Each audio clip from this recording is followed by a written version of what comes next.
Le jour n'est pas encore levé sur Jérusalem que déjà les ragoûts mijotent dans les casseroles du restaurant Azura. Situé dans le grand marché de Mahane Yehuda, les soupes de cette gargote en ont fait une institution.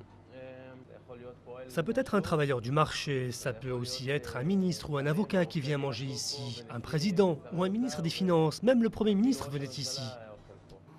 Un succès qui dure depuis 40 ans. Le restaurant a été ouvert dans les années 60 par le patriarche dans ce marché le plus célèbre de Jérusalem. Mais depuis quelques années, les vieux commerçants et les habitués voient affluer une nouvelle clientèle plus jeune. Ces temps-ci, le marché a changé, ils ont ouvert des restaurants et des cafés. Les gens sont différents, ce n'est plus ce que c'était.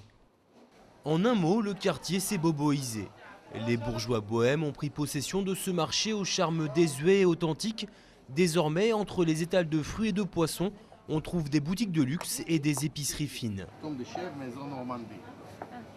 Au début, les gens pensaient que j'étais un peu fou parce que je proposais toutes sortes de fromages très spéciaux venus d'Europe, du reblochon, du gruyère, de l'emmental, les meilleurs fromages. Et les prix étaient élevés. Mais après tout, il n'y avait pas de fromage israélien. Au début, les gens avaient des doutes. Et puis, tout doucement, j'ai réussi à créer une culture du fromage à Jérusalem. À quelques pas des stands de légumes, cette ambiance jeune chef, cuisine audacieuse et consommateur branché. Le patron de ce restaurant gastronomique se frotte les mains. Son enseigne a ouvert cette année et ne désemplit pas. La clé de son succès, il pense avoir trouvé la bonne recette pour faire cohabiter l'ancien quartier et le nouveau.